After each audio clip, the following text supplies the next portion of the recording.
साथियों नमस्कार, मैं अवनीश सिंह टारगेट विथ अवनीश पर आप लोगों का बहुत बहुत स्वागत करते हैं।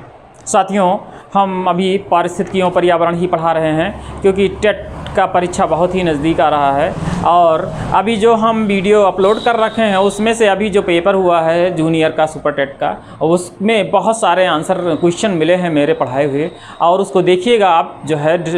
और जो अभी हम पढ़ा रहे हैं वह भी बहुत ही इम्पॉर्टेंट है। ये पढ़ाने के क्रम में मैं जैव विविधता पढ़ाया था और जैव विविधता के आगे हमको जैव आरक्षित क्षेत्र पढ़ाना है। आज जो हम पढ़ाने जा रहे हैं वो भारत में जैव आरक्षित क्षेत्र पढ़ाने जा रहे हैं, क्योंकि जैव विविधता को बनाए रखने, उसकी समृद्धता को बनाए रखने के लिए ये क्या संरक्षित क्षेत्र, आरक्षित क्षेत्र घोषित किया गया, जिसको जैव आरक्षित क्षेत्र कहा गया। और भारत में ऐसे 18 जैव आरक्षित क्षेत्र हैं और 10 और बनाए गए हैं। जो विश्व नेटवर्क पर भारत के क्षेत्र बनाए गए हैं वो विश्व नेटवर्क यूनेस्को द्वारा 10 क्षेत्र बनाए गए हैं और 10 का नाम मैंने लिखा है, अभी हम एक प्रदर्शित कर देंगे मैप का। यूनेस्को एक ऐसी संस्था है जो कि यूनाइटेड नेशन की संस्था है, United Nation educational scientific and cultural organisation उसका नाम है। और उसके बाद हम देखते हैं 10 वो यूनेस्को द्वारा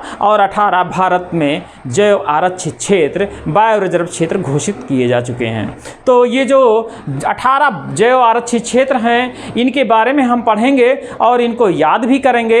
ये सबसे पहले 1986 में जैव आरक्षित कार्यक्रम, बायो रिजर्व कार्यक्रम 1986 में शुरू किया गया और 1986 में सबसे पहला जो जैव आरक्षित क्षेत्र बनाया गया वह नीलगिरी बनाया गया। और नीलगिरी बहुत ही इंपॉर्टेंट है। नीलगिरी पर्वत, वैसे भी नीलगिरी ये पश्चिमी घाट का पर्वत है और नीलगिरी ऐसा एक गांठ, ऐसा जगह है जहां पे दक्षिण ये पश्चिमी घाट और उधर से दक्षिण की पर्वत जो है मिलते हैं और वहाँ पर जैव विविधता बहुत ज़्यादा पाई जाती है। वहाँ पे टोडा जनजाति पाई जाती है और नीलगिरी पर्वत पे सबसे ऊंची पहाड़ी का नाम है दोदा बेटा। हालांकि दक्षिण भारत की सबसे ऊंची पहाड़ी का नाम है अनाईमुडी, लेकिन दोदा बेटा ये नीलगिरी पर्वत की सबसे ऊंची चोटी है। तो हमें अभी जैव रिजर्व क्षेत्र देखना है। तो भारत में जैव रिजर्व क्षेत्र 18 जैव रिजर्व क्षेत्र हैं। ये हम लोगों को याद होना चाहिए और एक मैप द्वारा भी प्रदर्शित करके हम अच्छे से जान सकते हैं कि कौन कौन से जैव आरक्षित क्षेत्र हैं। उसके बाद जो यूनेस्को द्वारा ये विश्व नेटवर्क पे जो 10 क्षेत्र हैं भारत के, वो भी याद होने चाहिए। और इन दोनों से सवाल हमेशा आते हैं और आएंगे, और 2-3 सवाल आते हैं टेट और सुपर टेट मिला के, क्योंकि अभी हाल में ही जो पेपर हुआ है उसमें भी पेपर आए हैं और जो आने वाला टेट परीक्षा है उसमें भी टेट, सुपर टेट और आईएएस और पीसीएस, यहाँ से तो सभी जगह से प्रश्न आएंगे, चाहे वो एसएससी जीडी हो, आईएएस हो या पीसीएस हो या टेट सुपर टेट कोई भी परीक्षा हो, क्योंकि ये तो ऐसा जीएस का पार्ट है कि ये हर जगह प्रश्न आने हैं। तो यहाँ हम सबसे पहले देखते हैं कि जैव रिजर्व की जो सूची है, उस जैव रिजर्व की सूची में भारत के जैव रिजर्व जो है, मैंने बताया कि सबसे पहले तो यही देख लेना है कि यह 1986 में शुरू हुआ और 1986 में ही नीलगिरी सबसे पहला बायो रिजर्व क्षेत्र बनाया गया, जैव आरक्षित क्षेत्र बनाया गया। उसके बाद एक चीज़ और बता दें मित्रों, हमने कल क्वेश्चन आंसर कराया था जिसमें बताया था कि मन्नार की खाड़ी सबसे बड़ा जो है क्षेत्र है जैव आरक्षित, जबकि 2008 में जब कच्छ का रन बन गया तो उससे भी बड़ा क्षेत्र बन गया और मन्नार की खाड़ी 89 में बना हुआ था। तो अब मन्नार की खाड़ी दूसरा क्षेत्रफल के हिसाब से दूसरा जैव आरक्षित सबसे बड़ा क्षेत्र है, जबकि सबसे पहला क्षेत्र कच्छ का रन है। अगर हम क्षेत्रफल के हिसाब से देखेंगे तो कच्छ का रन 2008 में जो गुजरात में पड़ता है, यह क्षेत्रफल के हिसाब से सबसे बड़ा क्षेत्र है, जबकि मन्नार की खाड़ी क्षेत्रफल के हिसाब से दूसरा सबसे बड़ा क्षेत्र है। तो अभी हम पहले 18वें क्षेत्र को देख लेते हैं। सबसे पहले हमने देखा, सबसे पहले नीलगिरी जो पर्वत है ये 1986 में केरल कर्नाटक, तो ये भी पूछ देता है कि नीलगिरी कब बना, 1986 में बना। फिर ये पूछता है, फिर दूसरा देख लीजिए नंदा देवी, तो ये मिलाने को आ जाता है कि कौन किस सन में बना। तो नंदा देवी 1988 में बना और नंदा देवी उत्तराखंड में है। और उसके बाद नोकरेक जो है वो भी 1988 में बना, जो कि मेघालय में है। तो ये चीज़ हमको ये ध्यान में रखनी होगी, दोनों 88 है। अगर ये पेपर में मिलाने को आ जाता है सन, तो हमें नंदा देवी याद रखना होगा कि नंदा देवी पहले बना हुआ है, जबकि नोकरेक बाद में बना हुआ है, जैव आरक्षित क्षेत्र। तो ये बिल्कुल याद रखना पड़ेगा, नहीं तो सवाल यहाँ पे गलत हो जाएगा, क्योंकि डेट बाय डेट याद रख पाना मुश्किल होगा। लेकिन नंदा देवी दूसरे स्थान पे नीलगिरी के बाद नंदा देवी बना है, यह याद करना ज़्यादा मुश्किल नहीं है। और उसके बाद नोकरेक तीसरा जो है जैव आरक्षित क्षेत्र है, जो कि मेघालय में पड़ता है, और मानस असम में पड़ता है। अभी हम थोड़ा सा इसको एक रिवीजन लेंगे तो याद करना भी आसान हो जाएगा। मानस जो कि यह भी देखिए 89 में है, असम में है, और जबकि सुंदरबन यह भी 89 में है और पश्चिम बंगाल में है। तो 89 करके कई ऐसे हैं, तो हम यहाँ पे केवल 2 याद रखेंगे और 2 के बाद नहीं याद रखेंगे, क्योंकि मिलाने पे अगर हम 3 मिला लेते हैं तो बाकी हम आराम से मिला लेंगे। तो जैसे हमें केवल मानस और सुंदरबन, तो सुंदरबन को मान लीजिए, सुंदरबन से पहले मानस है, जो मानस है वो मानस 89 में पहला हो जाएगा। तो इस तरीके से मानस को मिलाने को आएगा तो हम मानस 1989 में मिला देंगे, और सुंदरबन को भी मिलाएंगे, लेकिन सुंदरबन बाद में है। अगर ये आता है कौन पहले कौन दूसरे, तो जब हम मिलाएंगे पहला दूसरा तीसरा इस तरीके से, तो सुंदरबन बाद में रखेंगे। और फिर हम पहुँचे मन्नार की खाड़ी में और ग्रेट निकोबार, यह भी दोनों मन्नार की खाड़ी और ग्रेट निकोबार भी देखते हैं दोनों 89 में बना है। तो हम ये जान लेते हैं कि ग्रेट निकोबार सबसे बाद 89 सन में सबसे बाद में बना हुआ है ग्रेट, और ये अंडमान निकोबार द्वीप समूह के दक्षिणी भाग में ग्रेट निकोबार पड़ता है। तो ये यहाँ पे हमने जान लिया। फिर सिमलीपाल जो है उड़ीसा में पड़ता है, और कभी कभी ये भी एग्जाम में आया है किस जिले में पड़ता है, तो यह मयूरगंज जिले में पड़ता है, सिमलीपाल उड़ीसा। और फिर है डिब्रू सिखोवा, ये 1997 में बना हुआ है, जो कि असम में पड़ता है। यहाँ पे देख लीजिए असम डिब्रू सिखोवा भी है और असम मानस भी है, 2 ऐसे क्षेत्र हैं जो कि असम में पड़ते हैं। हालांकि अगर हम नेशनल पार्क देखेंगे, राष्ट्रीय पार्क देखेंगे, जो कि 105 है, तो राष्ट्रीय पार्क तो बहुत ज़्यादा हो जाएगा। हालांकि उसको हम अपने डिस्क्रिप्शन बॉक्स और अपने PDF में के रूप में हम डाल देंगे उसको, क्योंकि 105 को आप बराबर उसको देखते रहेंगे तो आपको याद आ जाएगा। लेकिन जो 18 जैव आरक्षित क्षेत्र हैं और 10 यूनेस्को द्वारा जो विश्व नेटवर्क पे हैं, उसको तो आपको बराबर बिल्कुल याद रखना ही पड़ेगा। तो फिर डिब्रू सिखोवा 1997 में असम, फिर देवांग देखते हैं अरुणाचल प्रदेश, और यह भी देखिए 98 में बना हुआ है देवांग अरुणाचल प्रदेश। देहांग और देवांग 2 अरुणाचल प्रदेश में प्रवेश करने वाली 2 नदियां हैं। अभी हम एक बार फिर डिस्क्रिप्शन मैप के थ्रू बता देंगे इसको। फिर कंचनजंगा उत्तर पश्चिमी सिक्किम में है, जबकि कंचनजंगा के बारे में हम एक भी जानते एक चीज़ कि भारत की अगर K2 ऑस्टिन गार्डन जो POK पाक ऑक्युपाइड कश्मीर है, अगर उसको छोड़ दिया जाए तो भारत की सबसे ऊंची चोटी कंचनजंगा है। तो इस तरीके से कंचनजंगा भी हमारे जो है जैव आरक्षित क्षेत्र में शामिल है। उसके बाद पंचमढ़ी को जानते हैं मध्य प्रदेश में है, और यह बहुत ही रमणीक स्थल है। यहाँ पे इस तरह हम याद रखेंगे। फिर अगस्तमलाई तमिलनाडु में पड़ता है, अगस्तमलाई यह बहुत ही इंपॉर्टेंट पर्वत है दक्षिण की। फिर अचार कमार, इसको अमरकंटक भी कहते हैं। अमरकंटक वैसे भी बहुत इंपॉर्टेंट है, क्योंकि अमरकंटक पहाड़ी से ही नर्मदा नदी का उद्गम होता है, और अमरकंटक सबसे ऊंची वहाँ की चोटी भी बनती है। तो अमरकंटक बहुत ही इंपॉर्टेंट है, जो कि मध्य प्रदेश और छत्तीसगढ़ बॉर्डर पर पड़ता है। और उसके बाद कच्छ का रण, जो कि गुजरात में है, कच्छ का रण गुजरात में है। इसको हम ऐसे भी जानते हैं कि कच्छ का रण में भारत और पाकिस्तान से कुछ डिस्प्यूट भी है, और कच्छ का रण में एक जैव विविधता भरा हुआ भी है, इसलिए जैव आरक्षित इसको करा गया है। क्योंकि और फिर अगला हम देख लेते हैं कोल्ड डिजर्ट कह लें या शीत मरुस्थल कह लें, यह 2009 में हिमाचल प्रदेश में जो है पड़ेगा, क्योंकि वहाँ पे जाहिर सी बात है हिमाचल प्रदेश की ऊंची चोटियों पे ठंडी और बर्फ़ पड़ती रहती है, शीत मरुस्थल पड़ता है।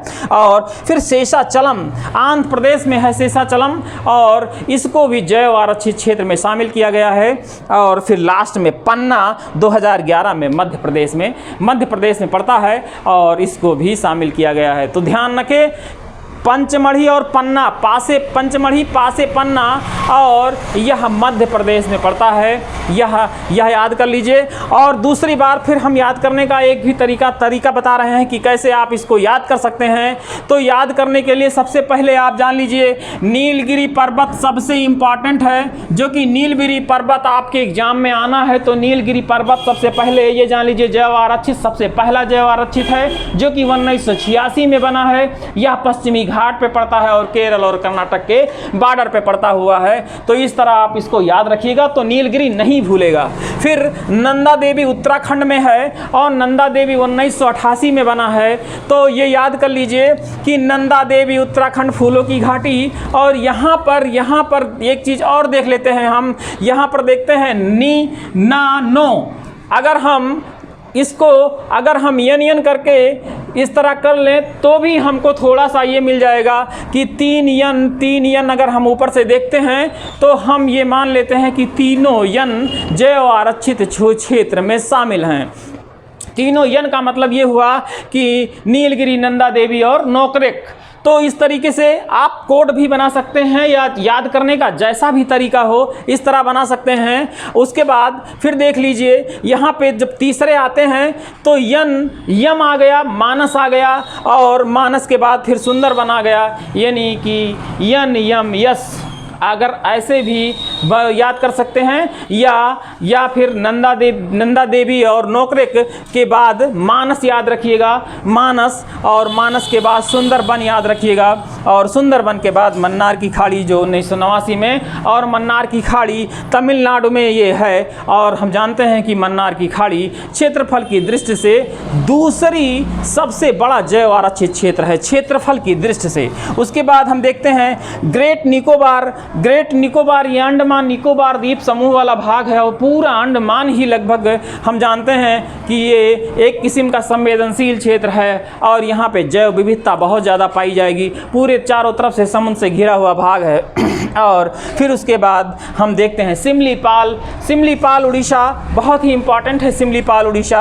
और फिर डिब्रू सखोवा भी बहुत ही इंपॉर्टेंट है। यह डिब्रू सिखोवा भी है, सखावा भी है। अगर ये सिखोवा भी और सखावा डिब्रू इस तरह मिलता है तो ये असम में है, बहुत ही इंपॉर्टेंट है। उसके बाद देवांग मैंने बताया कि अरुणाचल प्रदेश में है। अभी हम मैप में एक बार फिर उसको देवांग दिखाएंगे। फिर कंचनजंगा उत्तर पश्चिमी सिक्किम में है, कंचनजंगा सिक्किम में है, भारत की सबसे ऊँची चोटी। अगर K2 आस्टी गार्डन जो कि POK में है, पाक अधिकृत कश्मीर में है, अगर छोड़ दिया जाए तो कंचनजंगा भारत की सबसे ऊँची चोटी है जो कि सिक्किम में है। और फिर पंचमढ़ी मध्य प्रदेश में है, जाहिर सी बात है। पंचमढ़ी याद रखिए, पंचमढ़ी बहुत ही रमणीक स्थल है, और ये सतपुड़ा पहाड़ी के जो है सबसे ऊंची चोटी भी है। और उसके बाद अगस्तमलाई 2005 में तमिलनाडु में पड़ता है। और इसके बाद जो है अमरकंटक ये भी बहुत इंपॉर्टेंट पहाड़ी है, जहाँ से नर्मदा नदी का उद्गम होता है, और इसको भी जैव आरक्षित क्षेत्र में शामिल किया गया है। और 2005 में यह मध्य प्रदेश और छत्तीसगढ़ के बॉर्डर पे पड़ता है। फिर कच्छ का रण हम वैसे भी याद रखेंगे। कच्छ का रण सबसे बड़ा जैव आरक्षित क्षेत्र है। तो सबसे बड़ा कच्छ का रण हो गया, दूसरा सबसे बड़ा मन्नार की खाड़ी हो गई। नीलगिरी पहला ऐसा जैव आरक्षित क्षेत्र है, 1986 में ही बन गया। तो कई तो ऐसे ही याद हो जाएंगे। उसके बाद फिर हम देखते हैं कच्छ का रण के बाद कोल्ड डिजर्ट, एक ही ऐसा है जो कि कोल्ड डिजर्ट है, शीत मरुस्थल है, एक ही जो कि हिमाचल प्रदेश में है, केवल एक ही पड़ता है। उसके बाद फिर शेषाचलम आंध्र प्रदेश में है शेषाचलम। और शेषाचलम के बाद पन्ना लास्ट में याद रखिएगा। पन्ना हम पढ़ते हैं या पन्ना पहनते हैं या इस तरीके से पन्ना हालांकि नाम है, स्थान है जो कि मध्य प्रदेश में पड़ता है। तो पन्ना, पन्ना आप याद रखिए इस तरीके से। अब थोड़ा सा हम देख लें, अगर हम इसको मैप में देख लेंगे, अभी हम मैप कर देख लेते हैं। सबसे पहले थोड़ा सा 10 जो है नेटवर्क है, विश्व नेटवर्क पर जो 10 भारत के क्षेत्र हैं उनको भी हम जरा देख लेते हैं, वो जो कि यूनेस्को द्वारा जो है नेटवर्क पे जो है रखा गया है।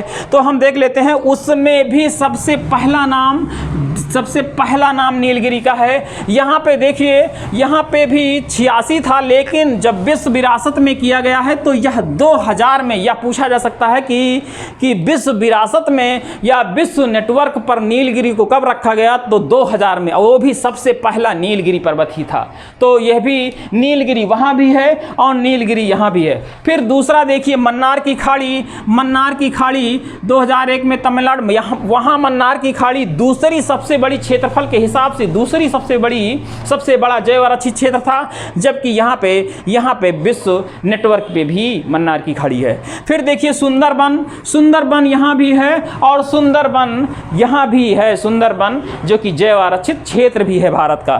फिर देखते हैं नंदा देवी 2004 में है और नंदा देवी भी है। यहाँ पे देखिए नोकरेक है जो कि मेघालय में पड़ता है, नोकरेक, और यहाँ भी है। और पंचमढ़ी भी देख लीजिए, पंचमढ़ी भी यहाँ है और मध्य प्रदेश में है। फिर सिमलीपाल जो उड़ीसा में पड़ता है, सिमलीपाल, यहाँ भी सिमलीपाल है और वहाँ भी सिमलीपाल क्षेत्र में। उसके बाद अचार कमार जो हम अमरकंटक कहते हैं, अमरकंटक, यह भी छत्तीसगढ़ और मध्य प्रदेश के बॉर्डर पे है, वह विश्व नेटवर्क पर है। फिर ग्रेट निकोबार है जो कि अंडमान निकोबार द्वीप समूह का दक्षिणी क्षेत्र है और लास्ट वन में है अगस्तमलई 2016 में शामिल किया गया है, यह केरल और तमिलनाडु के बॉर्डर पे पड़ता है।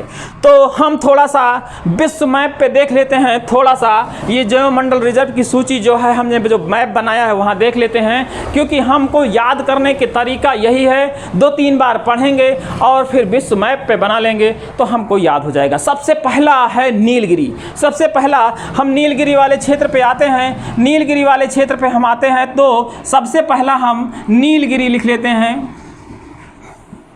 हमने बताया था फिर नंदा देवी हमने बताया था उत्तराखंड जो कि फूलों की घाटी में पड़ेगा। फिर हम आ जाएंगे उत्तराखंड की साइड में, तो यहाँ पर देखिए नेपाल पड़ता है और नेपाल से नीचे उत्तराखंड वाला साइड में जो पड़ता है, तो हम यहाँ पे नंदा देवी लिख लेंगे। यहाँ पे देखिए अभी आएगा, अभी हम लिखेंगे कंचनजंगा, लेकिन अभी नहीं, यहाँ सिक्किम वाला क्षेत्र है। अभी हमें लिखना जो है वो नोकरेक जो कि नोकरेक पड़ता है, जो कि मेघालय में पड़ता है, और यह है अरुणाचल प्रदेश और इधर मेघालय पड़ेगा, तो मेघालय में नोकरेक पड़ेगा। और उसके बाद देखिए मानस जो कि असम में पड़ेगा, तो असम वाला क्षेत्र जो बीच का मैदान, ये असम वाला क्षेत्र है, यहाँ पे पड़ेगा असम मानस पड़ेगा। और उसके बाद देखिए सुंदरबन जो कि पश्चिम बंगाल में, जो कि 3 तरफ से घिरा हुआ जो है त्रिपुरा, और इधर जो है क्या कहते हैं नागालैंड, त्रिपुरा और जो है मणिपुर, इनसे घिरा हुआ जो ये क्षेत्र है, इसको यहाँ पे सुंदरबन का डेल्टा या सुंदरबन पाया जाएगा, या सुंदरबन। उसके बाद मन्नार की खाड़ी हम चले आएंगे तमिलनाडु में, तमिलनाडु का ये माना जाएगा मन्नार की खाड़ी। और मन्नार की खाड़ी जो है, और ये बताया था मन्नार की खाड़ी जो है यह दूसरा सबसे बड़ा, second largest bio reserve in India से दूसरा सबसे बड़ा जैव आरक्षित क्षेत्र है। फिर ग्रेट निकोबार ये अंडमान निकोबार द्वीप समूह, अगर हम इस तरह बनाएं तो ये जो पूरा अंडमान निकोबार है, ये नीचे वाला जो है ग्रेट निकोबार कहते हैं, ये ग्रेट निकोबार, यहाँ पे ग्रेट निकोबार पड़ेगा। और उसके बाद फिर हम देख लेते हैं सिमलीपाल, जो कि फिर उड़ीसा में, सिमलीपाल उड़ीसा में पड़ा। और उड़ीसा वाला स्थान हमने कहाँ बताया, उड़ीसा वाला स्थान यहाँ पे सिमलीपाल।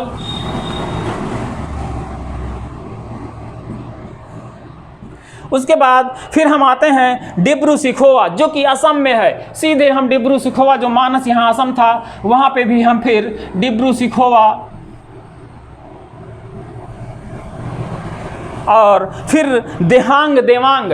देहांग देवांग ये अरुणाचल प्रदेश है। अरुणाचल प्रदेश में देहांग और देवांग दो नदियां आती हैं और ये दोनों बनाती हैं भारत का जैव आरक्षित क्षेत्र। तो यहाँ पे हम लिखेंगे देहांग देवांग।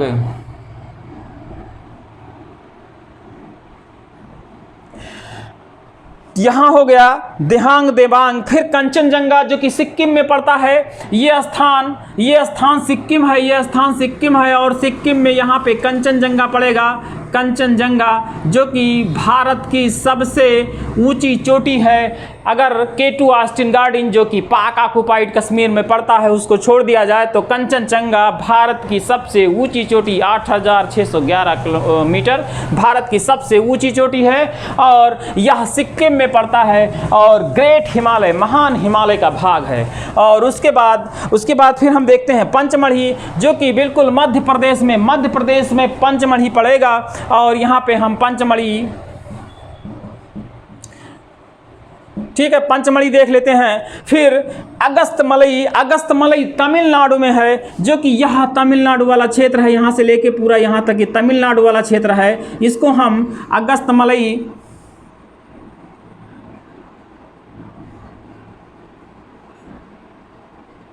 ये अगस्तमलई। फिर अचार कमार अमरकंटक जो कि मध्य प्रदेश और छत्तीसगढ़ में बॉर्डर बनाता है। यहाँ पे जो है यहाँ पे हम जो छत्तीसगढ़ और ये बॉर्डर बनाता है अमरकंटक, ये पहाड़ी है। यहाँ पे अमरकंटक सतपुड़ा के पहाड़ी है और सतपुड़ा पहाड़ी की अमरकंटक ऊंची चोटी है जहाँ से नर्मदा नदी का उद्गम होता है। इसको हम कहते हैं अमरकंटक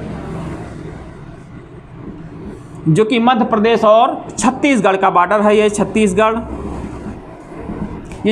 का बॉर्डर है। उसके बाद कच्छ का रण ये गुजरात है। जो ये कच्छ का रण जो है ये बहुत ही इंपॉर्टेंट है जो कि क्षेत्रफल की दृष्टि से कच्छ का रण क्षेत्रफल की दृष्टि से सबसे बड़ा जैव आरक्षित क्षेत्र है। उसके बाद फिर कोल्ड डिजर्ट जो कि हिमाचल प्रदेश में पड़ेगा, कोल्ड डिजर्ट। और हिमाचल प्रदेश में शीत डिजर्ट, शीत मरुस्थल और या कहें कोल्ड डिजर्ट। फिर शेषाचलम, हम आंध्र प्रदेश आ जाएंगे और आंध्र प्रदेश में और शेषाचलम के बाद जो है पन्ना जो कि फिर मध्य प्रदेश में। तो इस तरीके से हम देखते हैं कि पन्ना, पंचमढ़ी, अमरकंटक, अचार कमार ये तो मध्य प्रदेश में ही पड़ जाते हैं, जबकि नंदा देवी उत्तराखंड में पड़ जाता है, नोकरेक जो है मेघालय में पड़ जाता है और मानस जो है असम में पड़ जाता है, देहांग देवांग जो है अरुणाचल प्रदेश में पड़ जाता है और मानस के अलावा डिब्रू सिखोवा भी असम में पड़ जाता है। तो इस तरह हम इसको मैप से बना सकते हैं। सुंदरबन देखते हैं, सुंदरबन पश्चिम बंगाल में जो पड़ जाता है। अगर एक बार हम इसका मैप बना लेते हैं तो अच्छे से हमको याद हो जाएगा। और जबकि 10 का नेटवर्क जो है वो हम ये जान लेंगे कि जैसे नीलगिरी इसमें है, नीलगिरी वहाँ भी है, नंदा देवी यहाँ भी है, नंदा देवी यहाँ भी है और मन्नार की खाड़ी यहाँ भी है, मन्नार की खाड़ी यहाँ भी है। उसके बाद सुंदरबन भी है, नंदा देवी भी है, नोकरेक वहाँ भी है, यहाँ भी है। पंचमढ़ी बहुत ही इंपॉर्टेंट है, पंचमढ़ी दोनों जगह पे है। सिमलीपाल, अमरकंटक और ग्रेट निकोबार और अगस्तमलई ये यहाँ पे है। एक चीज यहाँ पे ये देखने को मिलता है, देखिए कच्छ का रण यहाँ पे नहीं है जबकि यहाँ कच्छ का रण है। ऐसे हमें कई चीज, जैसे कोल्ड डिजर्ट यहाँ पे नहीं है, यहाँ पे है, तो हम इसको छांट लेंगे तो हमको बहुत आसानी होगी। जैसे पन्ना यहाँ पे नहीं है जबकि 18 जैव रिजर्व में पन्ना है, तो इस तरीके से हमको याद करने में बहुत आसानी होगी। और जैसे डिब्रू सिखोवा नहीं है तो याद करने का हमें जो 10 यूनेस्को का नेटवर्क है और जो 18 जैव आरक्षित क्षेत्र हैं ये याद करने में बहुत आसानी देगा। और ये तो मित्र रहा जो है ये जैव आरक्षित। अब 105 जो है राष्ट्रीय पार्क वो हम अपने डिस्क्रिप्शन बॉक्स और क्या कहते हैं PDF दोनों में डाल देंगे, क्योंकि वो इतना बड़ा है लेकिन वहाँ से भी एक प्रश्न उठता है और इसलिए उसको भी थोड़ा मेहनत करना पड़ेगा। ये तो बहुत आसान है, आप मैप में 2-3 बार बना लेंगे तो सब याद हो जाएगा। यहाँ से एक प्रश्न आना अनिवार्य है। इसके बाद हम आगे कुछ क्वेश्चन कराएंगे इन्हीं पर, और क्वेश्चन कराने के बाद हम सीधे जो बैठकें हुई हैं या जो है कार्बन उत्सर्जन, विश्व में जैसे सबसे ज़्यादा कार्बन उत्सर्जन कहाँ हो रहा है और कार्बन उत्सर्जन से क्या है दिक्कतें हैं, और जैसे कि ग्लोबल वार्मिंग क्यों बढ़ रहा है, ग्लोबल वार्मिंग के पीछे क्या क्या रीज़न है, या जो विश्व पे समझौता हुआ है जलवायु परिवर्तन पर जो समझौता हुआ है हाल में पिछला पेरिस में जो समझौता हुआ है, पेरिस के समझौता के बाद भारत में सौर मंडल जो गठबंधन बनाया गया है, या मॉन्ट्रियल समझौता क्या है, क्योटो समझौता क्या है, पृथ्वी सम्मेलन क्या है, रियो डी जेनेरो जो है में क्या जो है हुआ है, एजेंडा 21 क्या है, इन सब पे हम क्वेश्चन कराएंगे। इन सब पे हम आपको कॉन्सेप्ट देंगे और एक एकत्रित करके हर एक चीज़ को अच्छे से समझा करके आपको बताएंगे और उस पर क्वेश्चन भी कराएंगे जिससे कि आपको अच्छे से याद हो जाए। तो साथियों, अगर अगर आपको अच्छा लगा हो वीडियो तो सब्सक्राइब करिए और शेयर करिए और लाइक करिए, और साथ ही साथ बेल आइकन दबाइए क्योंकि अगला वीडियो आपको बराबर मिलता रहे। और इसी के साथ साथियों हम अपना वीडियो बंद करते हैं। नमस्कार साथियों, जय हिंद।